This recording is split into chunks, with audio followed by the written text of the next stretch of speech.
Le Twitter d'Elon Musk, un outil au service de l'alt-right. Théo Lobry, édité par Sophie Gindensperger pour Slate.fr. Je pense que c'est un article qui a dû être traduit. Depuis l'officialisation du rachat de Twitter pour 44 milliards de dollars le 28 octobre dernier, après des mois de tergiversation, Elon Musk est devenu la principale attraction politique et médiatique aux États-Unis.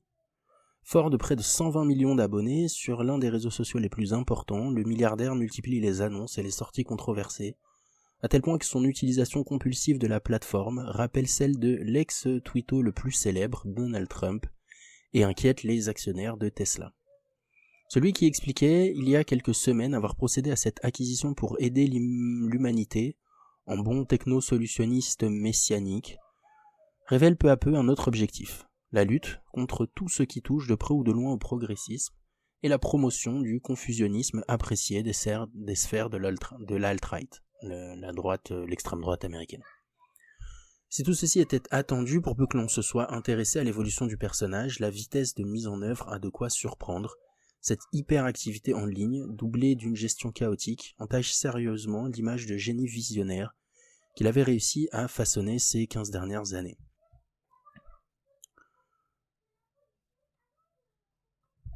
L'une des premières annonces d'Elon Musk a été la promesse du rétablissement d'une neutralité politique sur Twitter, qu'il estimait gangrénée jusqu'ici par le wokisme et les idées d'extrême gauche. Si la proximité politique des employés de la tech avec le Parti démocrate est plutôt vraie, son postulat caricatural est largement contredit par la grande étude menée par le réseau en 2021 dans 7 pays et sur des millions de tweets. Celle-ci démontre en effet que l'algorithme favorise involontairement les contenus politiques de droite et les médias conservateurs dans tous les pays étudiés sauf l'Allemagne. États-Unis, Canada, Royaume-Uni, France, Espagne. En s'affranchissant ouvertement de ces conclusions, le nouveau propriétaire de Twitter privilégie sa perception et fait d'une opinion un fait pour justifier un brutal changement de cap, quitte à mettre en danger la pérennité de son nouveau jouet.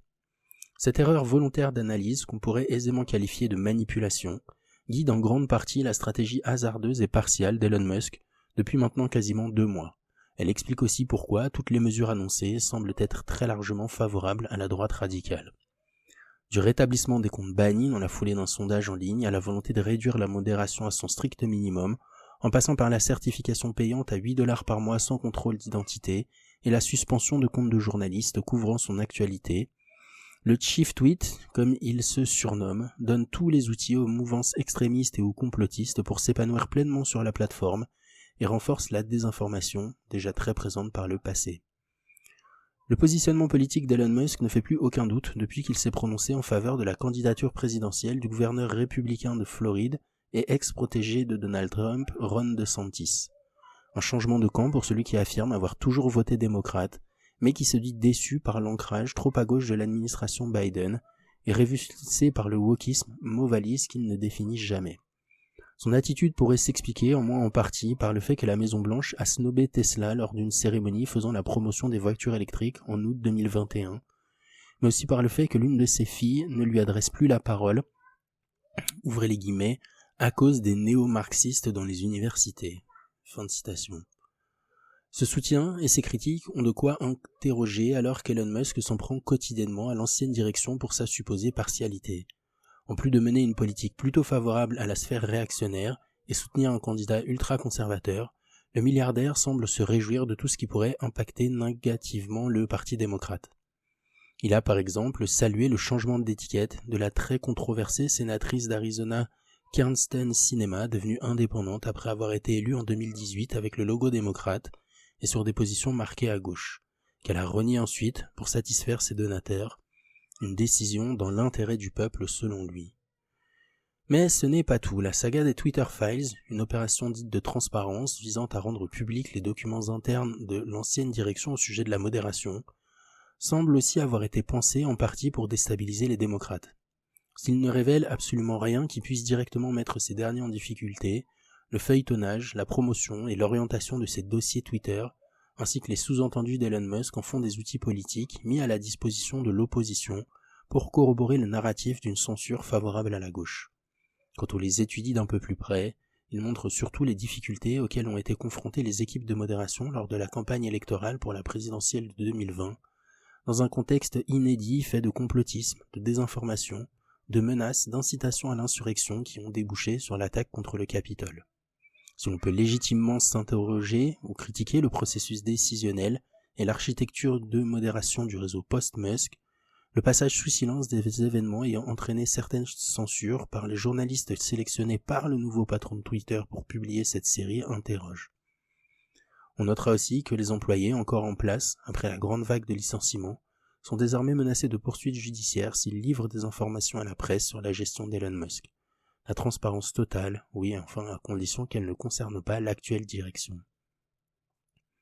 Pour avoir un aperçu du rapport d'Elon Musk à l'information, la presse et la désinformation, il suffit de consulter régulièrement l'onglet « Tweets et réponses » de son profil. Ainsi, on constate assez rapidement son aversion pour les grands quotidiens américains et les journalistes. A l'inverse, il apparaît très réceptif aux narratifs de nombreux influenceurs politiques très controversés et privilégie parfois les faits alternatifs.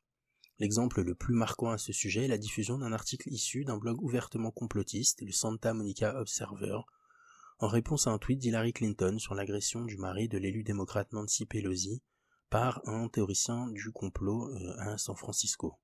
Dans celui-ci, Paul Pelosi est décrit comme un alcoolique qui fait souvent appel à des hommes prostitués qui se seraient disputés avec l'un d'entre eux. Un contre-récit tout droit sorti de l'imaginaire de l'auteur, déjà connu pour sa propension à créer de fausses informations grotesques dignes du mouvement QAnon. Le relais de cet article, ayant entraîné des dizaines de milliers de partages, a largement contribué à l'effervescence complotiste autour de cette affaire. Déjà épinglé depuis plusieurs mois, voire années, pour son rapport problématique aux faits, Elon Musk accélère sa mutation confusionniste depuis qu'il a pris les rênes de sa nouvelle entreprise.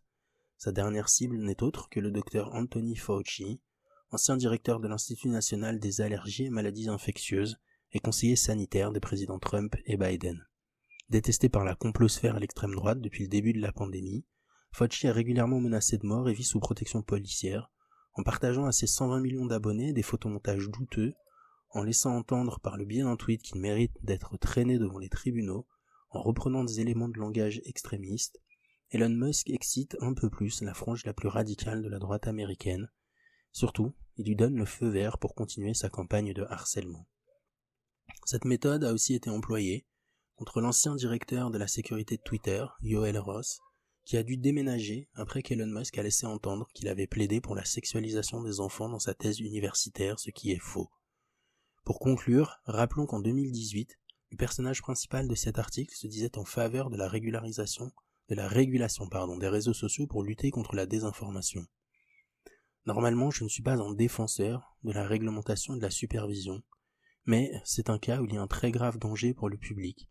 Chaque fois qu'il y a quelque chose qui affecte le bien public, il faut qu'il y ait une certaine forme de surveillance publique. C'est de la folie de laisser proférer ainsi la désinformation.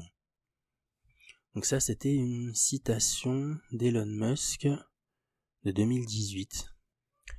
Alors qu'on dit du vin qu'il s'améliore avec l'âge, difficile d'en dire autant d'Elon Musk. Depuis qu'il a sorti le carnet de chèques pour acquérir Twitter, la plateforme devient peu à peu le nouvel Eldorado du conservatisme extrémiste américain, dont l'appétence pour la désinformation et les discours de haine n'est plus approuvée.